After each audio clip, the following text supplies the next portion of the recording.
The Untold History of Homosexuality in Ancient Rome. Chapter 1. A Gentle Evening in Rome. The day in Rome is ending softly, as though the city itself is letting out a slow, contented sigh. High above the streets, the last golden light of the sun brushes the rooftops, turning the rows of terracotta tiles into a patchwork of warm oranges and gentle reds. Columns catch the light, and for just a moment, the white stone of temples and baths glows faintly against the deepening blue of the evening sky. The city, which only a short while ago was filled with the clatter of carts and the calls of merchants, is now quieter. The warm hum of daily life has softened into a gentle murmur. A lone cart rattles over the cobblestones, its driver humming a slow tune. Somewhere a dog barks once and then curls up again by a doorway. Rome is not silent, not ever, but in the evening it becomes slower, calmer, like a great animal finally resting after a long day. In one small courtyard, hidden behind a wooden door and a wall of climbing ivy, a fountain whispers to itself. Its trickling water reflects the fading light, and nearby, a fig tree leans over the stone basin, its leaves catching a faint breeze. A young man in a plain white tunic crosses the courtyard, an oil lamp in his hand. He moves slowly, not because he is tired, but because there is no need to hurry. Evening in Rome allows for softness. He sets the lamp on a low ledge, and its small flame trembles, adding a glow to the courtyard's shadows. Above him, a neighbor leans on a balcony rail, enjoying the air as it cools from the heat of the day. The air carries the smells of bread baked that afternoon, of olives crushed for oil, and the faintest hint of smoke from kitchens where simple suppers are being prepared.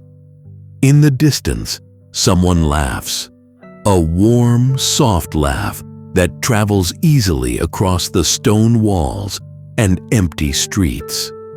It is not the laughter of performance or celebration, but of friendship, shared in comfort.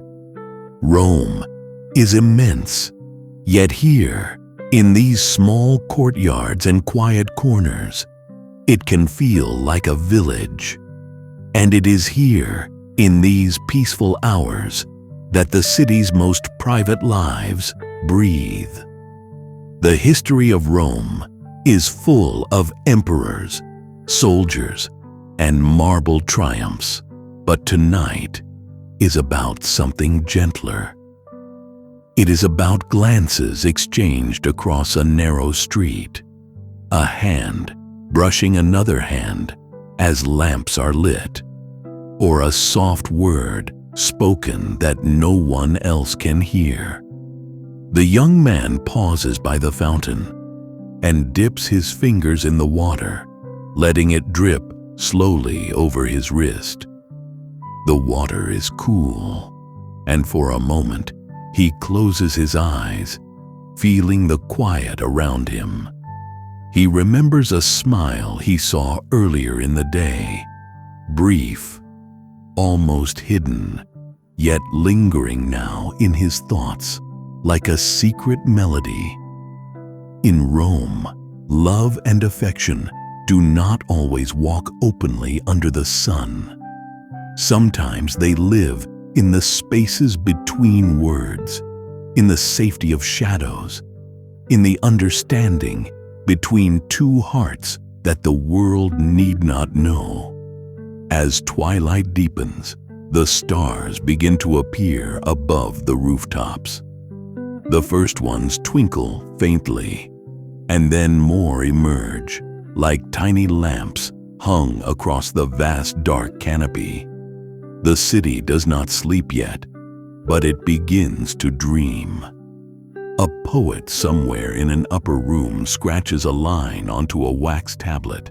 It is not for public recitation, not for the forum or the Senate.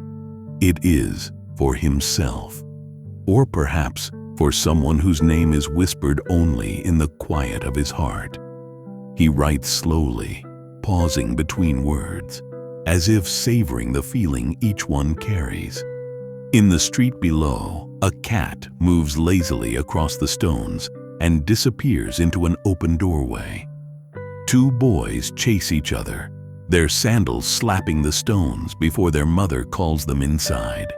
The faint sound of a lute drifts from a nearby window, a melody that rises and falls like a sigh. And above it all, Rome's ancient walls seem to hold the night in a protective embrace. The young man with the lamp moves to a small bench in the courtyard and sits, letting the quiet wash over him. The flickering light paints soft shadows on the walls, and the fountain continues its endless whisper. He thinks of the stories that are never told in the grand histories, the stories of lives lived quietly, where love exists not as spectacle, but as a gentle presence, like the scent of figs in the evening air. For those who carry affection in silence, the night is a companion. Under its soft cover, they can meet a glance without fear, offer a smile without the harsh light of the sun, revealing too much.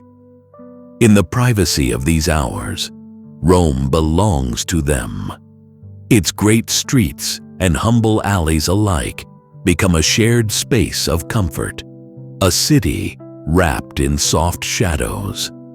As the night deepens, the last traces of orange leave the sky, and a soft blue darkness takes their place.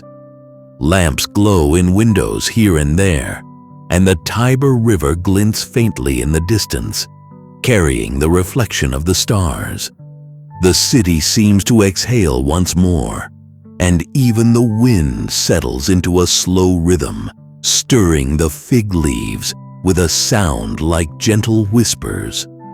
The young man rises, carries his lamp toward the doorway, and disappears into the house.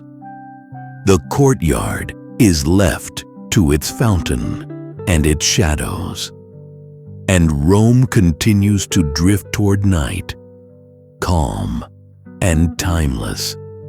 A city that holds 1,000 untold stories, waiting softly beneath the stars. Chapter 2. Whispers of the Forum. Morning comes softly to Rome. The first light does not arrive with sudden brilliance, but with a gentle wash of pale gold over the rooftops. The city is never fully asleep, but at dawn, it feels like it is still stretching and yawning, waiting for the day to begin.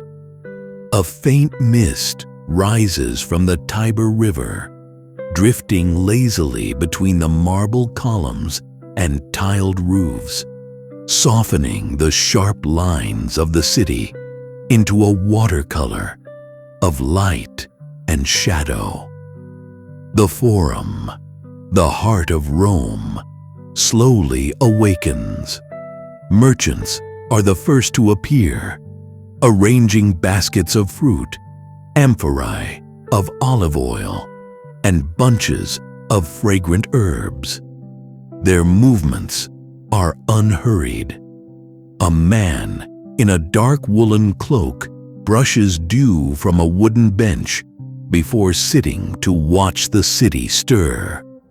Pigeons hop between the paving stones, pecking quietly at the remains of yesterday's crumbs. A thin stream of smoke curls up from a brazier, where a vendor roasts chestnuts for the morning crowd. In these early hours, before the Forum becomes a river of voices and footsteps, it is a place of small, secret moments. Among the columns and steps, quiet figures move with purpose. Two young men cross paths by the base of the temple of Castor and Pollux. Their eyes meet briefly, a glance so fleeting that no passerby would notice. Yet in that moment, a story unfolds, silent and complete. There is warmth in the exchange, a recognition carried not in words, but in the subtle language of familiarity. In Rome, a city that celebrates triumph and oratory, some of its most tender stories are spoken in gestures alone. The marble stones still hold the coolness of the night. A boy leading a donkey pauses to tie his sandal strap, and for a moment he listens to the distant echoes of footsteps in the colonnades. The sound of the city building toward its daily rhythm is like a gentle drumbeat, the creak of wooden wheels, the low murmur of voices, the soft cooing of pigeons above. A group of scholars passes by slowly, debating in hushed tones as they walk, their robes brushing the stone with a whisper. Near the edge of the Forum, shaded by the portico of a small basilica, a man unrolls a wax tablet and begins to write. He writes carefully, not with the speed of business, but with the slowness of thought. The words are private, meant for no public eye. His letters curve softly, like the voice of someone speaking only to themselves. A passerby might think he is recording accounts or drafting a letter to a relative, but in truth, the tablet holds a poem, a few lines about the warmth of a smile glimpsed yesterday by the baths, the memory of a hand brushing his as they passed a jar of oil. This is the quiet life of Rome that rarely reaches the marble inscriptions. Emperors, consuls, and generals fill the annals of history, but the Forum at dawn belongs to simpler lives. It belongs to those who meet the day not with a proclamation, but with a soft exchange of looks and a lingering presence in each other's memory. These lives move like threads beneath the great tapestry of Rome, delicate yet enduring. By mid-morning, the Forum begins to hum. Criers announce small news, a shipment of wine from Campania, a performance to be held in the theater tomorrow. Children chase each other around the columns, laughing softly as their mothers call them back. A group of older men sits on a long stone bench, discussing weather, grain prices, and the smallest details of the city's life. Even amid the growing crowd, those quiet connections continue, hidden, subtle, yet strong. A brush of a hand against a tunic, a smile that lingers an extra heartbeat. The sun climbs higher, washing the marble with warm light. Shadows retreat into the arches of the basilicas, and the city becomes brighter, livelier. But even in this brightness, the tender moments remain. They exist like soft echoes under the louder rhythm of life. In the space between the public and the private, between the grand and the ordinary, a hidden history thrives, a history written not in stone, but in the hearts of those who dared to feel quietly and deeply. As the day moves toward noon, the Forum becomes a river of movement and voices. Vendors call out in friendly tones. The smell of bread and roasted nuts drifts in the warm air, and the sound of sandals against stone forms a soft rhythm. Yet for those who look closely, the whispers of the forum are still there. A glance between two people as they cross paths in the crowd. A pause in conversation, brief but meaningful. A smile that exists only for the one who knows to receive it. The forum has seen triumphal marches, political debates, and the weight of empires. But in this moment, in the quiet heartbeats between the city's noise, it holds a gentler truth. Rome is not only marble and glory. It is also the soft hum of connection, the hidden warmth of affection, and the unspoken stories that pass like a breeze between the columns, leaving no trace but memory. And as the sun leans toward its afternoon arc, the whispers of the forum continue, gentle, unseen, yet eternal. Chapter 3: Baths and Conversations. The sun is higher now, and Rome has shaken off the softness of dawn. Shadows have shortened, and the marble stones of the forum are warm under the sandals of passing citizens. The streets hum gently with life, vendors calling out in low, friendly voices, children skipping between market stalls, and the distant sound of a hammer striking bronze. But away from the clamor of business and politics lies another world, quieter and slower, where the air is warm and the water whispers. The public baths of Rome are a city within a city. To step through their arched entrances is to leave behind the noise of the streets and enter a place where time seems to loosen its grip. Inside, the scent of oil and steam drifts softly through the air. The echo of water, trickling, splashing, murmuring, fills the corridors like a quiet song. Even the voices here are hushed, as though softened by the warmth that envelops every room. A young man enters, shrugging off the dust of the morning. His tunic, simple and pale, clings slightly from the heat of the day. He pays the attendant with a small coin and steps into the changing room, where benches and shelves hold neatly folded fabrics. Around him, others move at an unhurried pace, speaking in soft tones, as if they all understand that the baths are a refuge, a place apart from the restless city outside. He walks barefoot across cool stone and follows the gentle steam into the tepidarium, the warm room. The light here is filtered through high windows, breaking into soft golden pools on the wet floor. The walls are painted with faded scenes of gods and gardens, their colors mellowed by years of mist and water.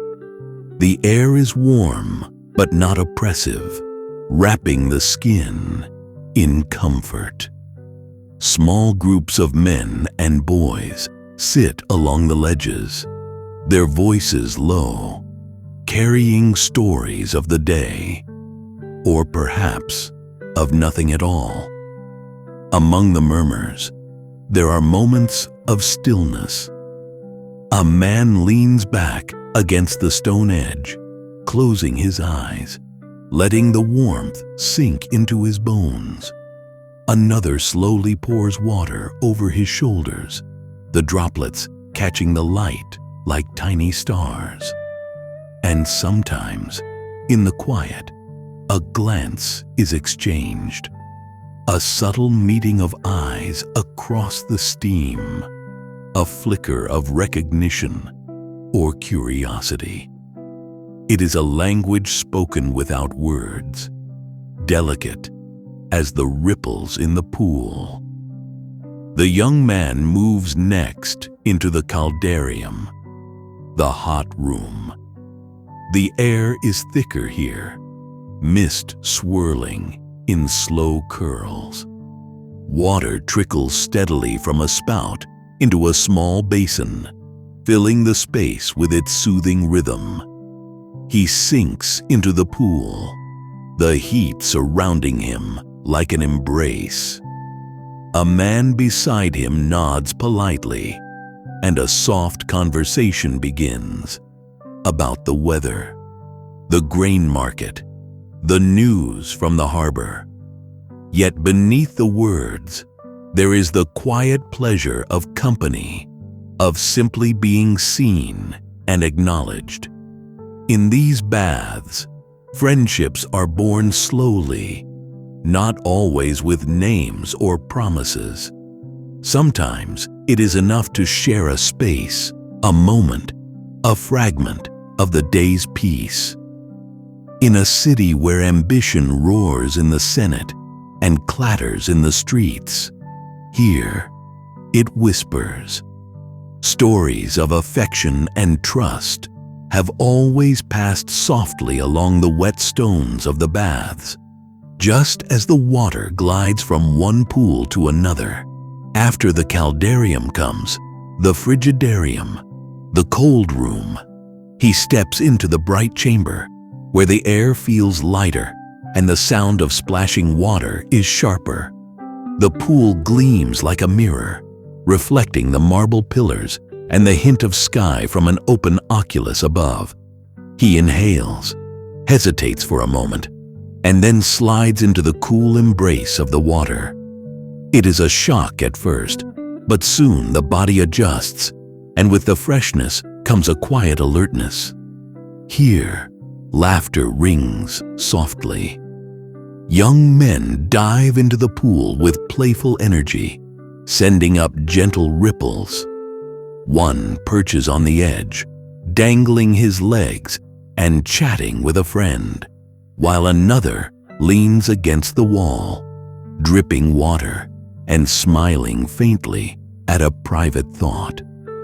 It is easy to imagine that some of these smiles are shared, that an unspoken connection passes like sunlight through the steam. After the baths, the ritual continues. The young man steps into a smaller room where attendants wait with oils. Warm olive oil is poured onto his skin, and a strigil scrapes away the dust and sweat of the day. The sensation is simple, grounding, and calm. Outside, the world may be full of movement and noise, but here, everything is slow. The body remembers the comfort of being cared for, of existing without rush or demand. When he finally leaves the baths, the sun is leaning toward afternoon, and the city greets him with gentle warmth. His tunic feels lighter now, his limbs softer, his mind clear but unhurried. Around him, Rome continues to pulse with life, but he carries with him a pocket of quiet, the memory of warm water, soft voices, and the faint smile of someone whose name he may never know. For in the baths, life is not about conquest or duty. It is about presence, about the slow rhythm of water and the small human connections that flow, like the pools themselves, from warmth to coolness and back again. And as he walks back toward the busy streets, the whispers of the baths remain with him, like a soft song that only he can hear. Chapter 4. Quiet Villas at Dusk. As the sun begins to drift lower in the sky, Rome exhales once more. The city, which only hours ago bustled with trade, conversation, and the soft hum of daily life, now feels calmer. Shadows stretch longer across the marble streets, and the light turns from bright gold to a warm, honeyed hue that settles gently over the rooftops. Beyond the city walls, where the countryside begins to unfurl in gentle hills, villas dot the landscape like quiet sentinels of another rhythm of life. A Roman villa at dusk is a world of its own. The air here smells of cypress and tilled earth, carrying the faint perfume of late-blooming flowers. A dirt path leads through the gates into a courtyard where a small fountain sings to itself, its water catching the last rays of light. A pair of doves land softly on the edge of the basin, dipping their beaks into the cool water before fluttering away toward the olive groves. Inside, the villa is hushed. Servants move slowly, lighting oil lamps one by one. Each flame trembles as it awakens, casting a golden halo that joins the fading sunlight. The walls, painted with pastoral scenes of shepherds and fruit trees, glow softly in the lamplight. The day's warmth lingers in the stone floors, but the evening breeze that drifts through open doorways brings a touch of relief. In the peristyle garden, surrounded by columns, the world seems to pause. A young man strolls along the shaded walkway, his fingers brushing the leaves of a potted laurel as he passes. He listens to the faint rustle of the breeze through grapevines and the gentle splash of water in the pool at the center. Somewhere, a soft footstep echoes, the approach of a friend, or perhaps someone dear, arriving for a quiet evening visit.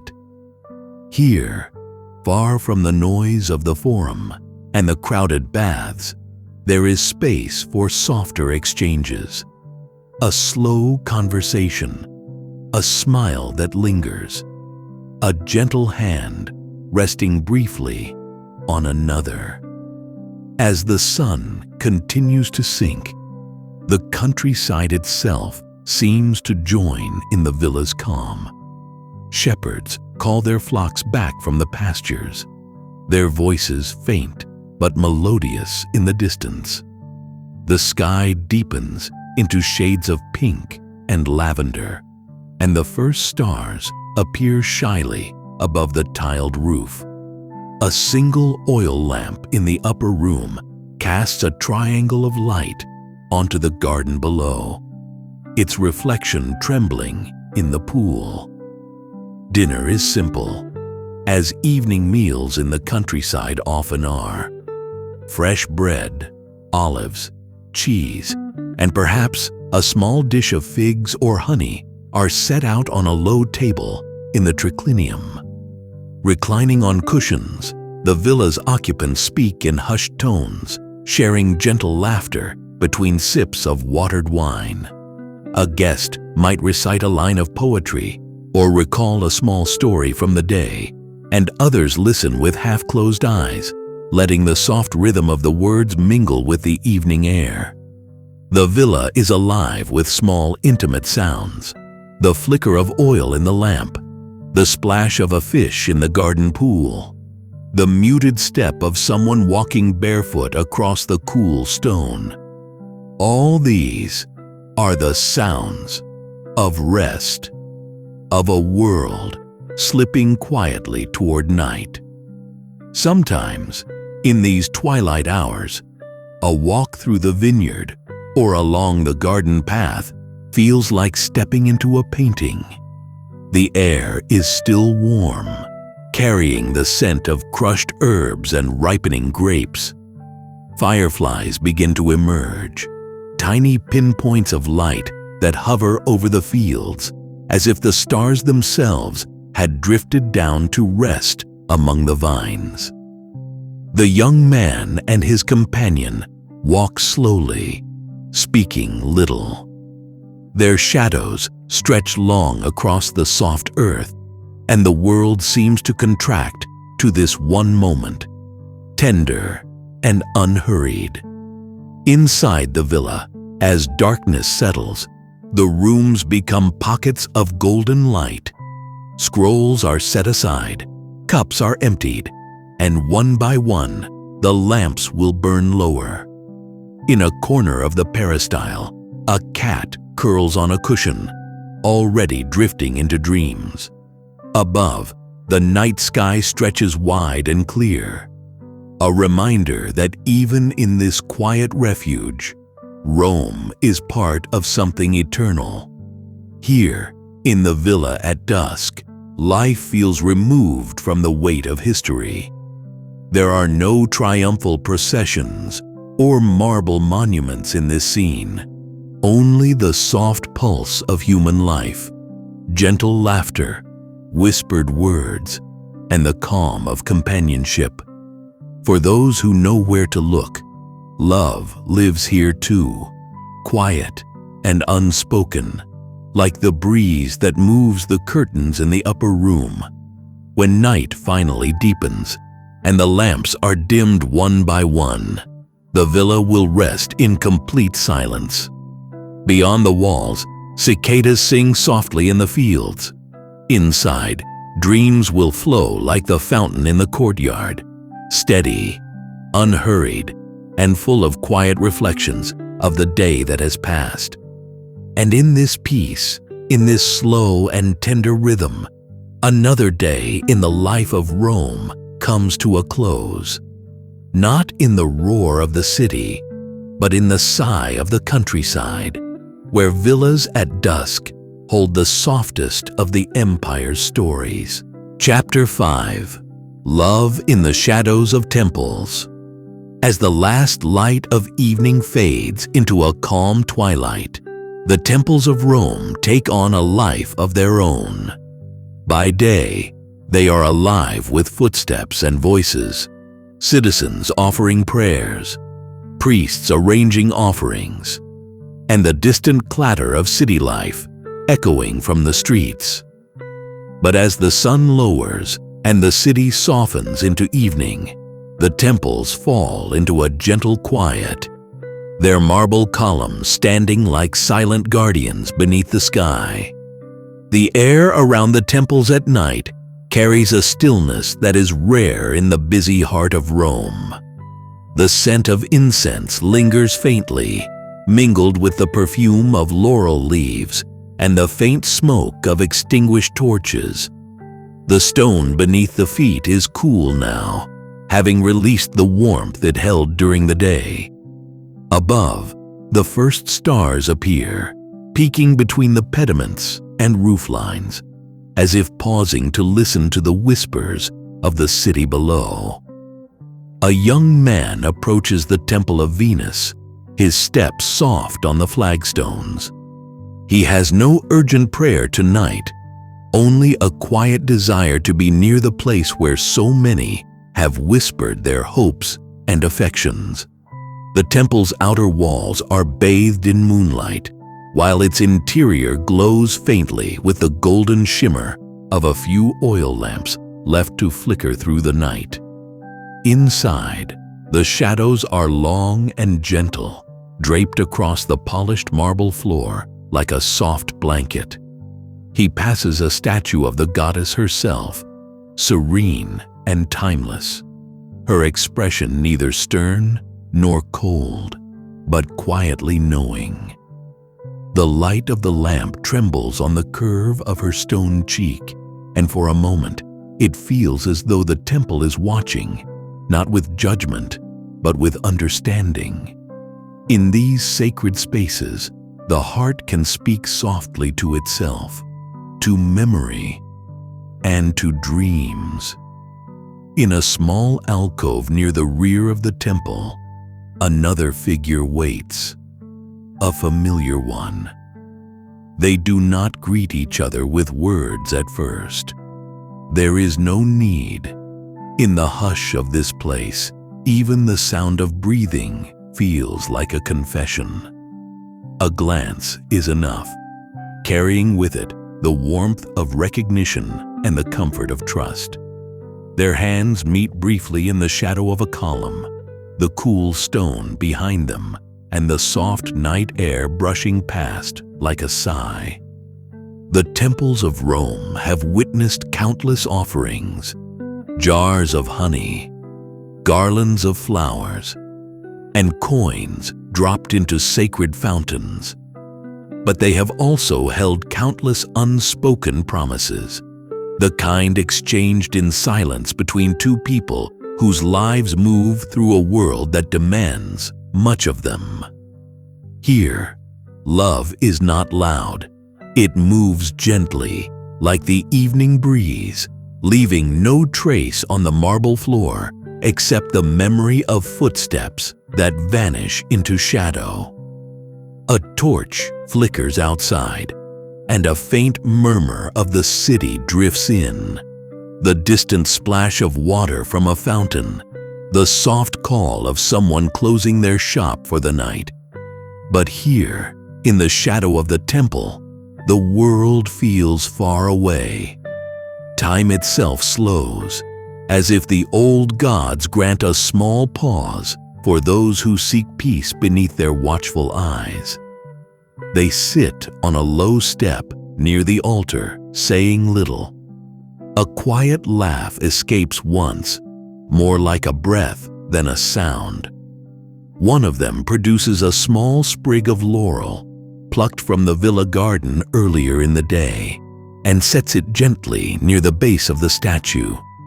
It is not an offering in the formal sense, but a small, personal gesture, a whisper of gratitude for this shared moment of calm in a city of endless movement. Outside, the night deepens. The moon rises higher, casting silver across the temple courtyard. The columns throw long, soft shadows on the ground, where a stray cat wanders silently. Somewhere nearby, a small shrine to the household gods, the Lares, glows with a faint flame, as if echoing the warmth within the hearts of those who move softly through the night. When they finally part, it is not with grand words or dramatic farewells. One walks toward the winding streets of the Subura, the other toward the quiet of a riverside path. Both carry with them the memory of the temple's hush, the coolness of the stone, and the softness of a glance that lingers long after the moment has passed. Temples are built for gods, but they also shelter the quiet corners of human life. They are places where hope and longing meet, where prayers can be both sacred and personal. And in their shadows, beneath the steady gaze of marble deities, Rome's untold stories of affection live and breathe, so softly that only those willing to walk slowly, to listen gently, will ever hear them. As the last lamps burn low and the city slips further into sleep, the temple remains, silent, patient, watching over a world where love moves quietly in the soft rhythm of footsteps fading into the Roman night. Chapter 6. The Elegance of Roman Banquets. As the night deepens and the last colors of twilight fade into soft darkness, Rome begins to glow from within. In the city and countryside alike, the quiet villas and urban domus come alive not with noise, but with the gentle hum of evening gatherings. Tonight is a night for a banquet. Though in the world of Rome, a banquet is not always a grand spectacle. Sometimes it is an intimate, unhurried ritual, a slow dance of flavors, music, and quiet conversation that drifts long into the evening. The triclinium, the dining room of the Roman household, glows with soft lamplight, Its walls are painted with scenes of gardens and birds, or perhaps mythological stories rendered in faded reds and ochres. Reclining couches form three sides of a low table, and small oil lamps flicker atop bronze stands, throwing delicate patterns against the painted walls. Shadows lengthen across the mosaic floor, where scenes of fish, grapes, or swirling patterns catch the light. Guests arrive slowly, in no rush, for Roman banquets are as much about time as they are about food. A young man in a pale tunic enters with a soft smile, greeted by the host with a nod and a hand gesture inviting him to recline. The air is scented with freshly cut herbs, warm bread, and the faint sweetness of honey. Outside, the night cicadas sing, a soft rhythm that accompanies the murmured voices within. The first course is simple and soothing. Bowls of olives glisten with oil, sprinkled lightly with rosemary. Small wheels of soft cheese rest beside slices of fresh pear. A guest leans forward, plucking an olive, and smiles faintly as he listens to a story told in a voice just above a whisper. Laughter follows, not loud, but warm and genuine, the kind that feels as if it belongs only to the people in this room. On this night, wine is served, carefully watered to prolong the evening's calm rather than quicken it. A servant moves softly between the couches, refilling clay cups without interrupting the flow of quiet conversation. In one corner, a musician plucks the strings of a small lute, the gentle notes curling into the air like smoke. Each note seems to linger for a heartbeat before dissolving into the warmth of the room. The second course arrives, roasted vegetables and fish prepared with a drizzle of fragrant oil. The dishes are modest but carefully arranged because beauty matters as much as taste in a Roman banquet. A guest offers a fig to another, a small gesture that carries more weight than the fruit itself. In moments like these, the connections between people are not forged in speeches or public displays, but in shared glances and unspoken understanding. By the third course, the lamps burn lower, their light softer and more intimate. A small dish of honey cakes appears, their golden surfaces reflecting the flicker of the flames. A jug of spiced wine is poured sparingly, releasing a warm aroma of cinnamon and cloves into the room. The young man leans back against the cushion, the day's worries falling away like leaves drifting on water. He listens to the faint sound of the fountain in the courtyard outside, mingled with the music and the soft cadence of voices around him. Banquets in Rome are not measured by grandeur, but by atmosphere. There is no rush, no clamor.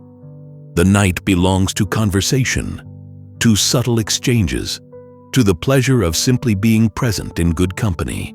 In this room, love lives quietly, in the way a hand lingers when passing a cup, or the way a smile drifts across a face at the edge of the lamplight.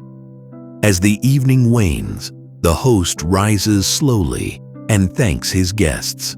The air smells of oil, bread, and faintly of smoke from the last lamps.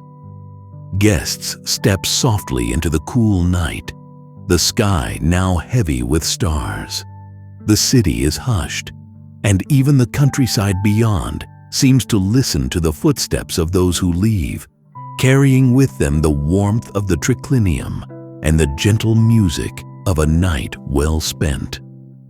For in Rome, banquets are not only about sustenance, they are about connection, the soft weaving of lives in the comfort of food, laughter, and unspoken understanding. And as the lamps go out one by one, and the room falls into darkness, the memory of this quiet elegance will drift into dreams, like the softest of lullabies. Chapter 7. Poets and Hidden Verses. The city of Rome rests in the warm glow of late afternoon, and somewhere among its winding streets, a small upper room is filled with the quiet scratch of a stylus against wax. The poet leans over his desk, his fingers smudged with a trace of ink, though his writing tonight is not for the public eye. He is not composing for the Senate or the stage, not for festivals or the applause of the forum. His verses are softer, gentler, meant only for the pages that will remain close to his heart, or perhaps for the eyes of one person who will understand their quiet meaning. Outside, the city continues its slow, steady hum. The occasional clip of a horse's hooves echoes against stone. Somewhere a merchant calls out the last of his wares before evening closes the market. But here, in the solitude of this little study, time seems to move differently. Dust floats lazily in a beam of golden light. The air smells faintly of warm wax and papyrus. A small clay lamp flickers near the poet's hand, painting a trembling halo across the desk. Rome has always been a city of words, laws, decrees, speeches shouted from the rostra. But in the quieter corners of its homes, another Rome exists, a city of whispered thoughts and private lines of verse. Some of these poems will never be read aloud. Some are fragments, sketches of emotion, scribbled late at night and tucked into a wooden chest. They are the heartbeat of a life that moves gently, in step with moments of tenderness that history will never record. The poet pauses, stylus hovering. He thinks of a face, a gesture, a soft laugh that still lingers in memory. His verse is not grand or dramatic. It is a thread, connecting his heart to a fleeting moment, a smile shared at the baths, a quiet walk through a shaded garden, the shadow of a hand resting near his on a marble bench. These are the stories he writes, not to immortalize, but to keep alive for himself, like embers that glow long after the fire has faded. He leans back on the wooden stool and listens to the soft sounds of his home, the drip of water from a nearby courtyard fountain, the faint brush of wind against a linen curtain, a neighbor's lute playing a slow, reflective tune. The world outside might be filled with noise and ambition, but in this little room, there is only peace. Roman poets often wrote of love, but not all love was meant for the public eye. The lines that slip into private scrolls or stay etched in wax tablets are the most intimate. They capture the warmth of a glance, the soft curve of a smile, the unspoken promise in a moment when the rest of the city is busy with its own life. On the desk lies a small, folded scrap of papyrus with only a few words, a name, a memory, a wish. Perhaps one day it will be burned, or perhaps it will remain hidden among household gods in a wooden chest, a silent testament to a quiet heart. As the light outside softens into the first shades of evening, the poet rises. He walks to the small balcony overlooking a narrow street. Below, a vendor packs up the last of his wares. Two children chase each other with soft laughter, their sandals slapping the stone. The smell of baking bread drifts up from a nearby kitchen, mingling with the scent of olive oil and warm air.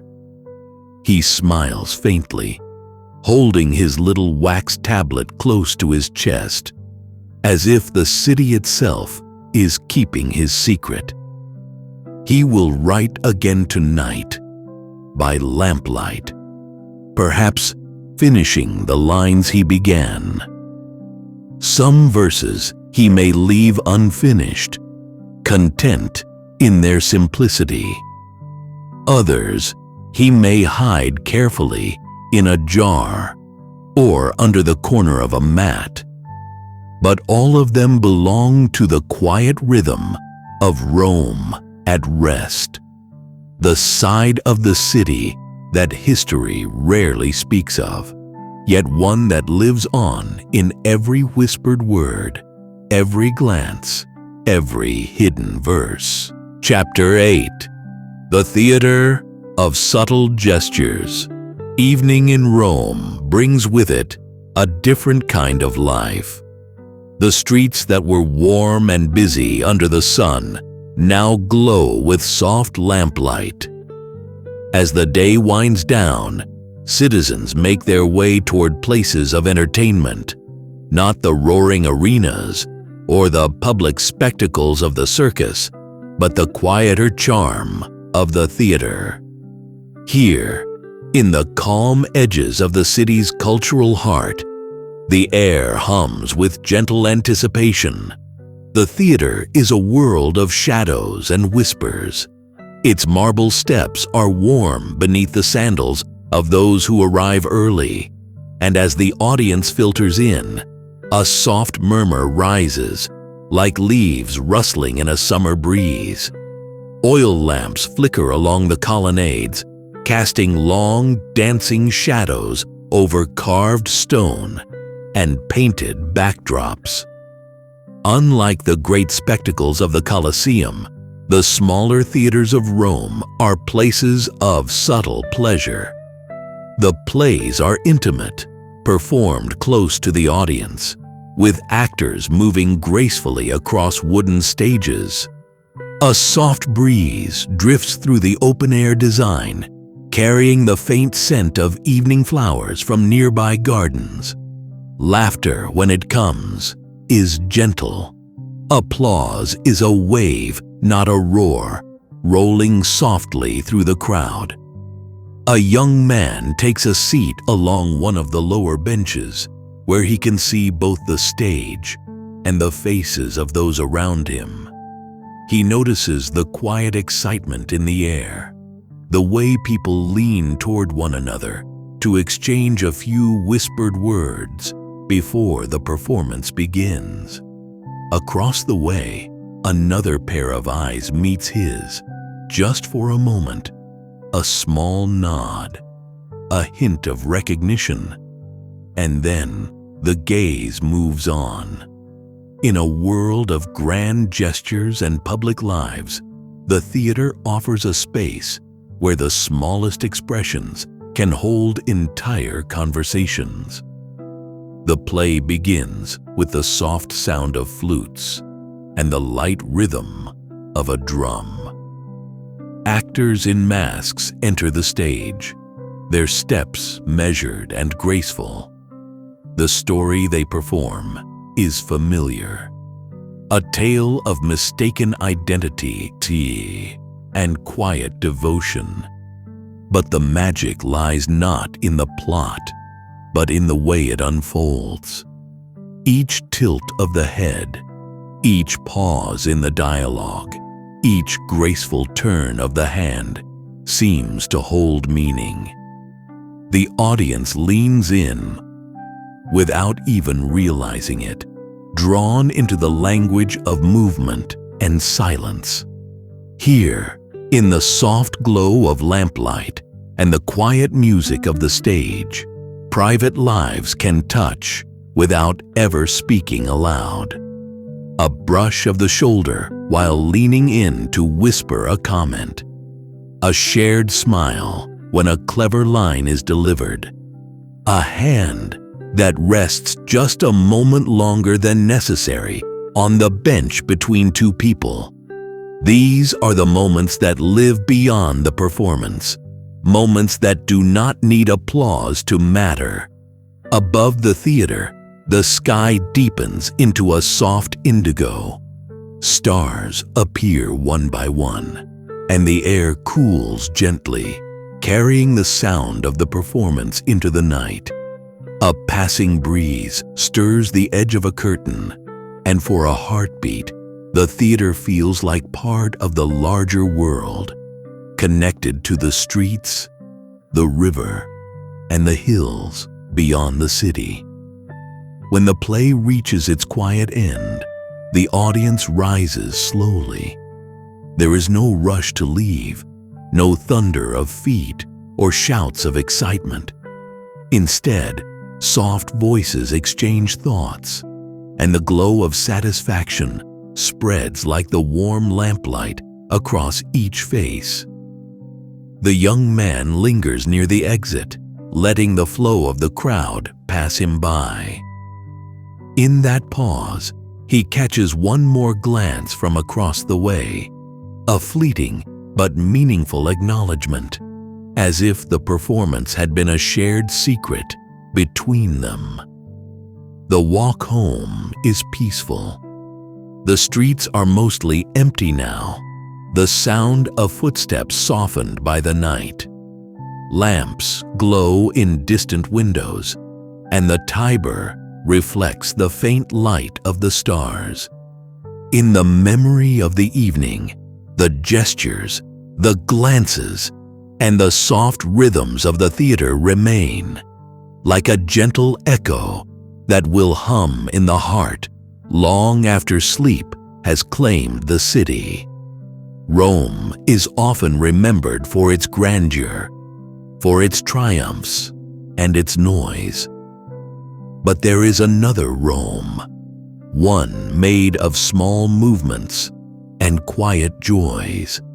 A hand brushing against another, a nod of recognition in a lamplight theater, and a life lived softly, one subtle gesture at a time. Chapter 9. Daily Life of Young Romans. The soft light of morning spreads over Rome, touching rooftops and courtyards with a warmth that promises another quiet day. The streets are not yet busy.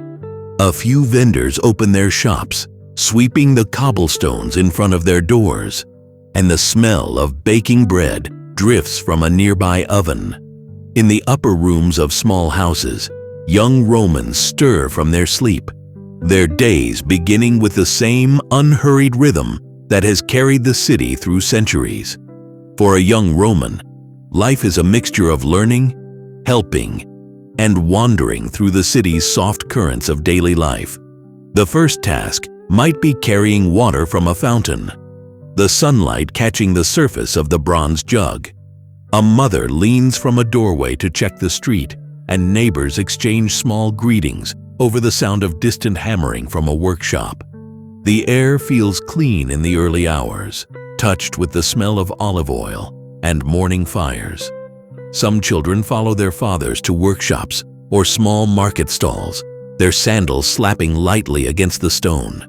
Others make their way toward a teacher's house, carrying tablets and wax styluses, their chatter soft and lively.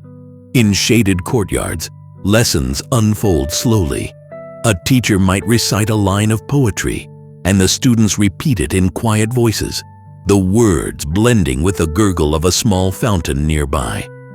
The sun climbs higher, and the sound of the city grows, but the calm rhythm of the lesson continues, gentle as a lullaby. In the afternoons, young Romans find moments to drift into the softer corners of life. Some wander through gardens where olive trees and laurels throw dappled shadows across the paths. Others watch the Tiber, its surface rippling with the reflection of the sky. A group of friends might meet near a shaded colonnade, sharing figs or small pastries bought with a few coins, their conversation light and playful.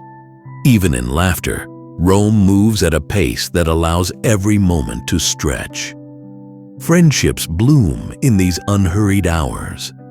A hand offered to help climb a low wall, a shared drink of cool water, or a small sprig of rosemary tucked into a friend's hand. These are gestures that speak more than words. In a world where so much life is public and grand, the lives of young Romans unfold in the small hidden spaces between errands and lessons, in the safety of quiet glances and soft laughter. As evening approaches, the streets empty little by little. The soft heat of the day fades, replaced by a gentle breeze carrying the scent of cooking and distant smoke. Children play a last game in the alleyways, their shadows long in the setting sun. A boy sits on a stone step, watching a friend chase a stray cat, the sound of their voices mixing with the faint trickle of water from a nearby fountain. In many homes, oil lamps are lit, and supper is simple but comforting. Bread, cheese, olives, and perhaps a few slices of fruit are shared among family. Conversations are soft, full of small stories from the day. Who passed by in the street? Who learned a new word in class? Or who dared to dip their feet in the fountain when the teacher wasn't looking? In these moments, life is as gentle as the flame of the lamps flickering against the walls. Later, as the sky turns to deep blue and the first stars appear, young Romans retreat into the calm of sleep. Some rest on mats in courtyards, lulled by the soft night breeze and the hum of cicadas. Others fall asleep in small rooms, lit only by the fading glow of a lamp. Outside, the city settles into its nightly rhythm. A dog barking once, a distant wheel creaking, the quiet murmur of water against stone. This is the side of Rome that the grand histories rarely mention. Not the thunder of armies or the speeches of senators, but the soft heartbeat of daily life. The lives of the young, filled with simple joys, quiet friendships, and moments of curiosity, move gently through the city like a stream hidden beneath marble streets. And as the city drifts into night, those small lives fold into dreams, as timeless as the stars above the Tiber. Chapter 10. The Warmth of the Countryside. Beyond the walls of Rome, where the city's hum softens into silence, the countryside stretches wide and warm beneath the sun. Here, the air smells of wild herbs and tilled earth. Olive groves stand in neat rows along the slopes of gentle hills, and the distant hum of bees drifts lazily between the blossoms. For young Romans traveling to the countryside, life moves differently. time slows. The stones of the city are replaced by soft soil, and the echo of footsteps is replaced by the rustle of wind through cypress and pine. A villa rises among the fields, its terracotta roof glowing in the afternoon light. The walls are simple, their pale color warm against the surrounding greenery.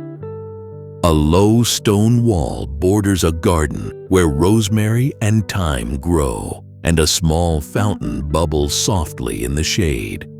Beyond the villa, vineyards spill over the hillsides, their leaves whispering in the wind.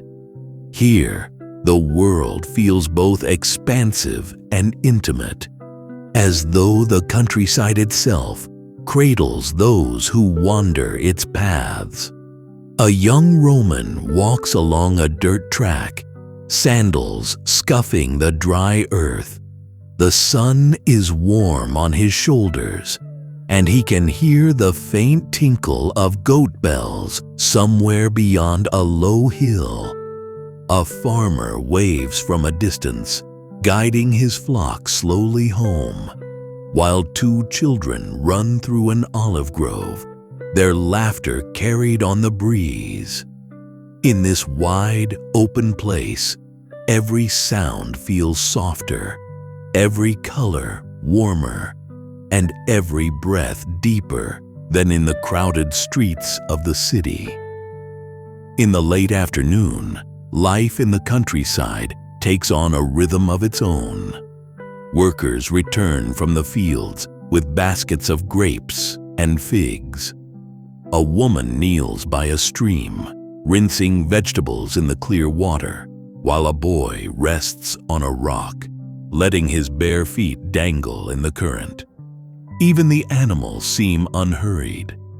A dog dozes under a fig tree, tail twitching in a dream, and a pair of doves perch on a vineyard post, watching the quiet world below. Sometimes, the young Romans visiting from the city join in the simple labors of the countryside. They help gather herbs or tie the vines along the rows, laughing softly as leaves brush against their arms. A shared task becomes a kind of gentle companionship. The work is light, the sun forgiving, and the breeze carries the scent of pine and crushed grass. In the quiet of the fields, even a casual glance or a soft smile can linger longer than it ever could in the busy city. As the sun begins to set, the countryside bathes in a golden glow. The hills are painted with warm light, and the shadows of the cypress trees grow long and delicate. A shepherd leads his flock down the slope, the soft bells on their necks creating a kind of music that blends with the evening wind. From the villa, the smell of baking bread and warm oil drifts through the open windows, calling everyone to supper. Evenings in the countryside are gentle. Dinner is served outside in the villa's small courtyard, where the sky slowly deepens to violet and the first stars begin to appear.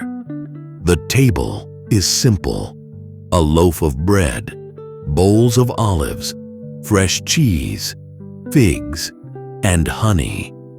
A jug of watered wine glows in the lamplight. Around the table, conversation flows in soft voices. The laughter here is quiet and unforced, like the trickle of the fountain nearby. After the meal, the countryside grows still, holding its breath under the stars. The night is filled with small, comforting sounds: the chorus of crickets, the murmur of the stream, and the soft wind in the trees. Lamps are dimmed one by one, and the villa rests in the embrace of the land. In the distance, The glow of Rome is faint and far away, like a memory of another world. For those who fall asleep here, the countryside is a cradle. Dreams drift in with the scent of cypress and the soft hum of night insects. The warmth of the day lingers in the walls and in the heart, carrying the gentle rhythm of a life lived closer to the earth, where the quiet moments feel endless and the stars seem to watch over every sigh. Chapter 11. The Bathhouse at Midnight. Rome sleeps lightly under the silver wash of the moon. The city that roared with voices and footsteps by day now breathes in a slower rhythm. Oil lamps flicker along quiet alleys, casting golden puddles of light onto the cobblestones, and the distant murmur of the Tiber drifts through the still air. A dog barks once, then settles again into silence. Above the rooftops, stars gather, gentle and unhurried. In a tucked-away corner of the city, a bathhouse glows softly. By day, it is a place of chatter, splashing water, and the gentle music of social life. But at midnight, the bathhouse belongs to the night itself. Steam curls through the open windows and drifts into the cool air, catching the moonlight in delicate spirals. Inside, the warm waters whisper, and every footstep on the smooth stone echoes softly like a secret. A young Roman enters quietly, his tunic light against his skin. The attendant has long since retired to the corner of the apoditerium, nodding sleepily, leaving the space to its nocturnal calm. The young man moves slowly across the smooth, worn floor, the cool stone beneath his feet, a soft counterpoint to the warm air that greets him from the tepidarium. The bathhouse at midnight is a sanctuary. The usual voices are gone, replaced by the faint dripping of water, the low hum of a brazier keeping the air warm, and the gentle lap of the pools. He dips his fingers into the first pool, watching the ripples chase each other in the lamplight. They shimmer briefly, then fade into stillness, leaving the surface as smooth as polished glass. He steps into the tepidarium first, letting the warmth rise gently around him. The walls are painted with faded frescoes, gardens, birds, and the pale shapes of gods almost hidden by steam. A single lamp flickers, its reflection trembling across the water. He leans against the edge, closes his eyes, and feels the warmth settle into his bones. The quiet of the midnight bathhouse feels like a lullaby. In the caldarium, the hot room, mist coils like soft fabric, wrapping the space in a dream. Every sound is gentler here. The trickle of water from the heated spout, the faint hiss of steam meeting the cool edges of stone, the soft breath of the night slipping in through the high windows. He sits on the steps of the pool, letting the water creep up his skin, and exhales slowly. The heat is an embrace, a quiet conversation between body and world. There are moments in this solitude where the heart seems to slow, to listen. A memory might drift in, of a smile glimpsed earlier, of a voice that lingers in thought even as the night deepens. The bathhouse feels alive with whispers, though none are spoken aloud. In the reflection of the lamplight on the water, the night seems endless. timeless, carrying the weight of countless evenings just like this, where someone sought peace in the warmth of stone and water. When the heat has melted every trace of the day's weight, he rises and steps into the frigidarium. The cool air meets his skin with a soft thrill, and the pool shimmers under the moonlight, spilling in from an open skylight. The water is clear and fresh, a perfect mirror to the sky. He slips in slowly, letting the coolness wash over him, waking the mind while cradling the body in its quiet embrace. For a moment, floating in the cold pool, he feels as though Rome itself has vanished. There is only the soft sound of water, the distant hum of the night, and the stars looking down through the open roof.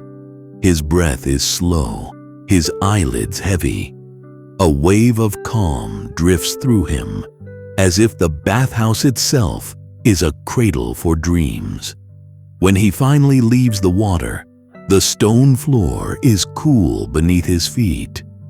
He wraps himself lightly in a linen cloth and sits by the edge of the pool, letting droplets trace lazy paths down his arms. Lamps flicker lower, and the last curls of steam rise into the silver light, filtering from the skylight above. The bathhouse at midnight does not need conversation or company to feel alive. It is a space for reflection, for whispers of memory, for the soft presence of the night. By the time he leaves, his steps slow and careful. The air outside feels cooler, crisper, and welcoming. The city still sleeps, the streets empty, but for the soft trickle of fountains and the sigh of the river. He carries the warmth of the bathhouse with him, not only in his skin, but in his heart. It is the kind of warmth that lingers through dreams, soft and steady, guiding the city and him gently into the deepest part of the night. Chapter 12. Roman Gardens and Gentle Walks.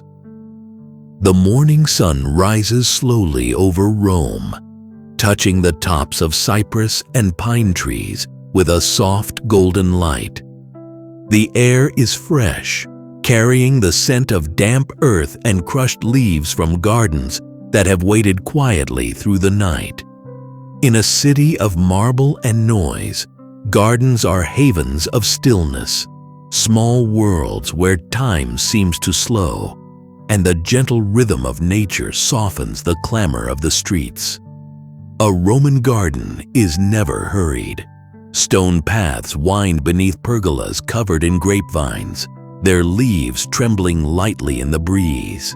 Fountains sing in low voices, sending ripples across pools where fish drift lazily just below the surface. The scent of rosemary and thyme rises from small herb beds, mingling with the perfume of blooming roses and lilies. Every corner feels like a secret waiting to be discovered. A young Roman walks through a villa garden at mid-morning, his sandals brushing against gravel. The sunlight falls in dappled patterns across the ground, filtered through the leaves of olive trees. He pauses by a marble statue of Apollo, whose expression is serene and distant, as if listening to the fountain's soft murmur. The garden is alive but quiet, a place where birds hop along the edges of the paths and butterflies trace lazy circles in the warm air. Along the edges of the garden, small alcoves offer shade and places to sit. A bench carved from stone waits beneath an arch of ivy, cool to the touch, even as the day grows warmer. Here, the young man pauses, running a hand along the smooth stone as he listens to the gentle splash of water nearby. The world outside, its politics, its markets, its restless noise, feels very far away. Walking slowly, he follows a narrow path lined with laurel and boxwood. The path leads to a small pond, its surface reflecting the soft blue of the sky. Dragonflies skim the water, leaving fleeting trails behind them. He leans over to watch the fish move in lazy circles, their scales flashing like small coins in the sun. A passing breeze brings the scent of blooming citrus trees from the villa orchard, and for a moment, the world is nothing but the mingled music of water, leaves, and air. In another corner, a pergola heavy with grapevines casts a deep shade. Here, the young man rests, reclining against a low column as he plucks a single grape from the vine. The taste is soft and sweet, carrying with it the warmth of the sun that ripened it. He closes his eyes, letting the garden speak in whispers, the buzz of bees, the soft cooing of doves, and the gentle, endless trickle of fountains that seem to promise that life here will always move slowly. Roman gardens are as much for the spirit as they are for the body. They are places to reflect, to write, to linger without purpose. Sometimes, another figure may appear along the path, a neighbor, a friend, or someone dear. Words are not always needed. A slow walk shared beneath the shade of fig trees can hold its own quiet meaning. A soft smile or the exchange of a flower can speak in the gentle language that only unhurried hours allow. As the day leans into afternoon, the light softens, filling the gardens with a warm golden haze. The fountains glimmer. The leaves seem to glow from within. A gardener moves slowly in the distance, trimming a hedge with deliberate care, while a small cat curls in the sun near the edge of the path. In these moments, the garden feels like a dream, suspended between the busy life of the city and the timeless embrace of nature. When evening comes, the villa garden enters its most magical hour. The air cools, and the last sunlight paints the walls and pathways in soft amber.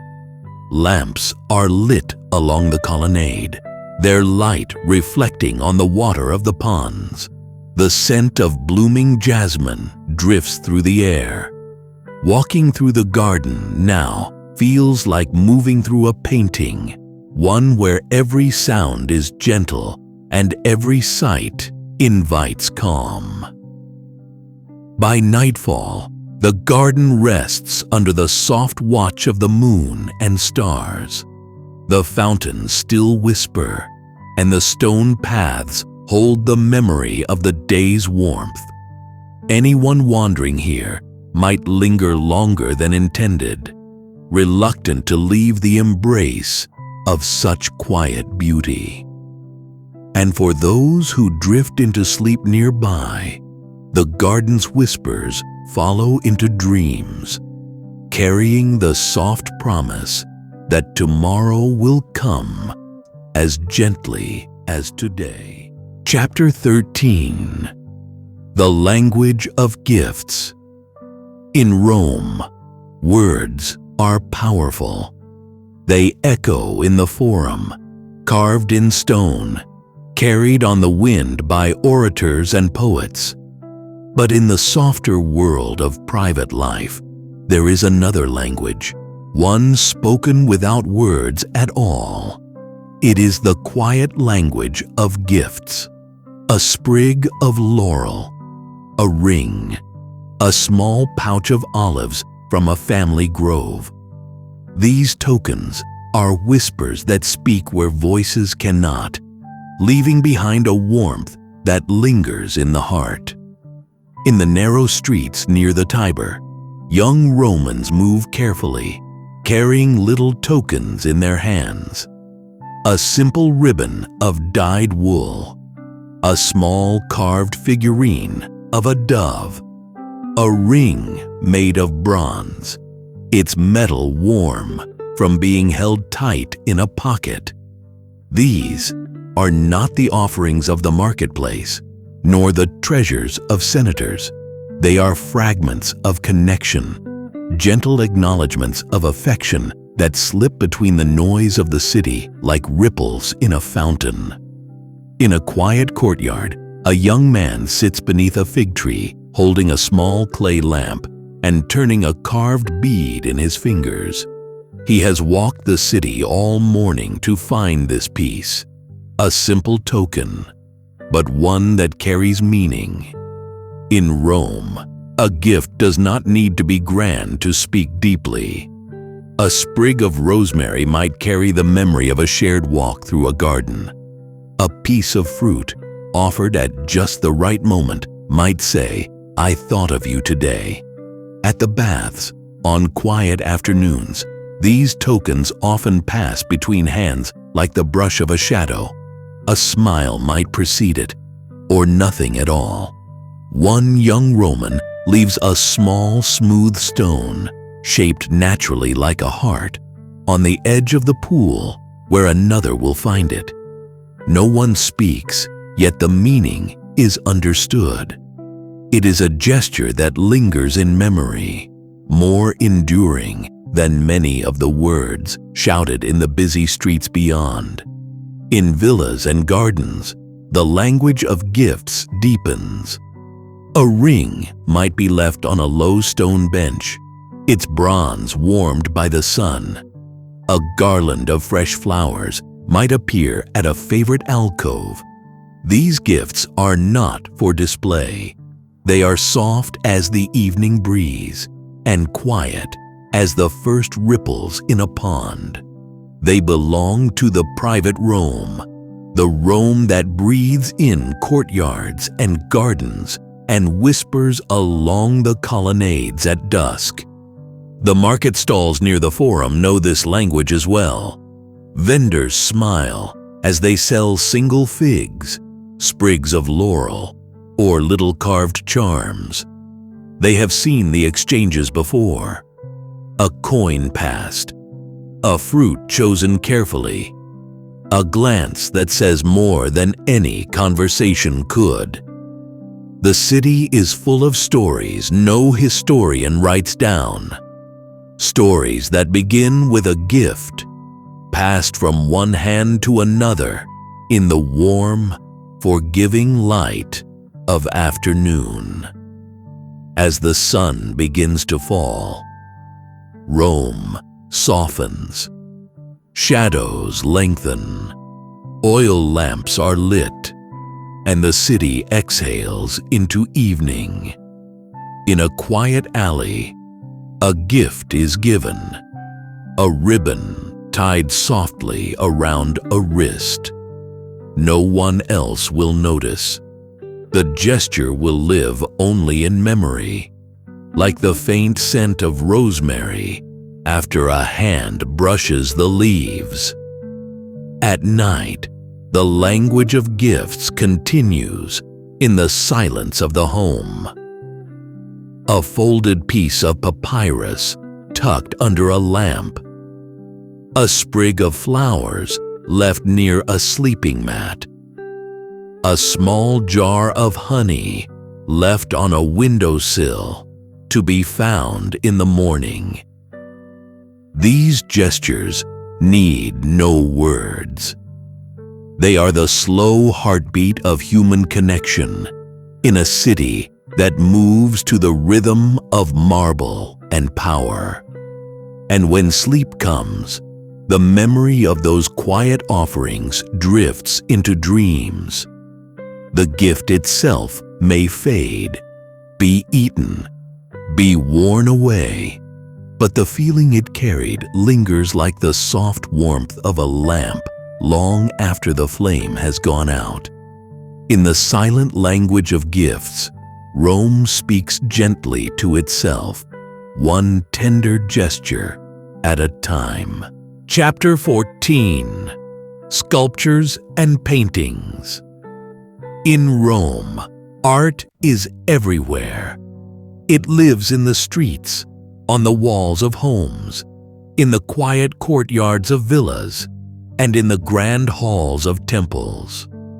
For all its marble monuments and triumphal arches, the city also breathes in the gentle presence of its sculptures and paintings, works that whisper as much as they speak, holding the memory of hands that carved and brushed them long ago. The morning sun enters a villa atrium, touching the curve of a marble shoulder. A statue of a youth, no taller than a child, leans against a pillar. His features are soft and calm, his stone hair catching the first light like pale gold. Water from the impluvium, a small central pool that catches rain, reflects the statue's face, making it seem alive for a moment in the rippling glow. In the peristyle garden, more sculptures wait in silence. Small figures of gods and heroes hide among the vines and flower beds, their eyes fixed on a world that drifts quietly past them. A young Roman boy walks between them, brushing his fingers lightly against the cool marble. The stone is smooth, almost like water, and the touch carries the comfort of something permanent in a city that changes with every passing day. Inside, the walls of the villa come alive with color. Frescoes stretch across every surface, painting the rooms with gentle stories. Gardens, birds, fruits, and soft landscapes unfurl in delicate reds, blues, and golds. In one corner, a pair of doves is captured mid-flight, their wings forever outstretched. In another, a reclining figure gazes into the distance, lost in a calm dream that has lasted centuries. Art in Rome is not only for admiration, it is for companionship. It fills the spaces where life moves slowly. Dining rooms, bedrooms, baths. In the evening, lamplight flickers across painted walls, and the figures seem to stir, shadows playing over their features like passing clouds. A soft laugh might echo in the hall, and the room feels shared with the ghosts of painted gardens and sculpted gods. For young Romans, sculptures and paintings are part of their silent education. They learn to see beauty in the curve of a hand, in the folds of a tunic captured in stone, in the way a painted vine curls as if touched by wind. Sometimes they leave their own marks, scratched initials on a wall, a flower placed gently at the base of a statue. These are their conversations with art, quiet and timeless. In the streets, art follows them. Public fountains feature carved dolphins spouting water into basins, and niches hold the faces of Lars and Penates, the guardians of home and hearth. Even in the busiest markets, a painted panel might show a cluster of grapes or a ship with its sails full of wind, inviting the eye to pause for just a heartbeat in a day that rushes past. As the day moves toward evening, The villa grows softer, and the art seems to glow. The sun's last rays catch on a bust of a poet, giving his stone face the warmth of life. In the triclinium, where supper is served, the frescoed walls turn golden in lamplight. Figures of nymphs and satyrs seem to lean closer, joining in the quiet laughter and soft clinking of cups. Art here is not separate from life. It breathes with it, hums alongside it, and finally rests in the silence of night. Later, when the lamps are dimmed and the villa falls quiet, the sculptures and paintings remain. They are keepers of memory, witnesses to glances, gestures, and whispers that pass through the halls like evening breezes. A hand on cool marble, a shadow across a painted bird, a reflection in a polished bronze mirror. These moments linger in the heart long after sleep arrives. In Rome, art is not only carved or painted, it is lived. It holds the city's gentlest stories, the ones that never make it to scrolls or speeches, the ones that unfold in the touch of stone and the colors of a fading fresco, waiting patiently in the soft glow of the past. Chapter 15. Letters Never Sent. In the quiet corners of Rome, long after the markets close and the forum's voices fade, the soft glow of oil lamps reveals a different kind of life, one that exists in the space between thoughts and words. This is the hour of letters never sent.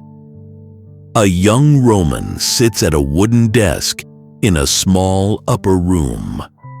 The shutters are open, letting in the cool breath of the evening. The city beyond is muted, a patchwork of soft lamplight and deep shadow. From somewhere far off comes the trickle of a fountain, and the faint sound of a neighbor's lute drifts through the warm night air. His stylus hovers over a wax tablet, but he does not write yet.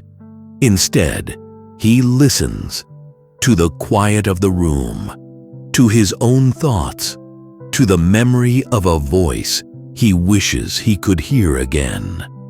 Letters in Rome are often carriers of power, messages to generals, merchants, and senators. But here, in this simple room, they are softer than whispers. These letters are not meant for couriers or scroll cases. They are for the heart alone. They are the thoughts that cannot be spoken in the open air, the reflections that live only in the safe glow of lamplight and the quiet company of the night. He begins slowly, pressing the stylus into the soft wax. The words are simple. A memory of a walk in a shaded garden. A reflection of a shared glance at the baths. A quiet hope that tomorrow might bring another small moment worth keeping. He writes as though the act itself is a kind of breathing, letting the warmth in his chest settle into the smooth curves of each letter. There is comfort in shaping a message that no one else will read. The weight of expectation disappears. The letter becomes a conversation with the self, a mirror of feeling. Outside, the world continues as it always has. Horses stamping in distant stables, the Tiber flowing with its soft, eternal murmur. But here, time slows to the gentle rhythm of wax and thought. Some letters are folded and tucked into small wooden boxes. Others remain on the desk for a while, to be read in the morning and perhaps burned in the brazier after the words have done their work. These are not letters meant to change lives. They are letters meant to keep memories alive, to cradle fragile moments in the safe hands of solitude. On a different street, another young Roman leans against a low wall in a courtyard, holding a piece of papyrus. He writes by moonlight, the glow of a nearby lamp, just enough to see the faint lines. His words are not formal or polished. They speak of the quiet ache of absence, of gratitude for a smile that brightened a dull day, of the hope that the soft warmth of this feeling will last until morning. When he finishes, he does not seal it. He folds the papyrus once, sets it under a small dish on the windowsill, and leaves it for no one but the night itself to keep.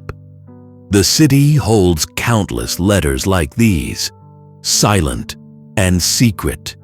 Some will be forgotten, others destroyed, but their spirit lingers in the air of Rome, in the courtyards, gardens, and quiet corners where people have always paused to feel. These letters are not about history or monuments. They are about the softness of human hearts, moving quietly beneath the grandeur of marble and empire. When the lamps are finally extinguished and the city drifts into deeper sleep, the letters rest in shadow. Some lie under mats or in small clay jars. Others remain on desks, glimmering faintly in the last trace of moonlight. They are the unspoken voice of the city's gentlest hours, carrying the whispers of lives that find meaning not in proclamation, but in reflection. And as the night stretches on, the writers drift into dreams, their hearts lightened by the act of writing. Even letters never sent have their purpose. They are bridges built between feeling and memory, between the fleeting moment and the timeless night. And when the soft wind stirs the shutters, it feels as if the city itself leans in to listen, keeping these quiet secrets safe.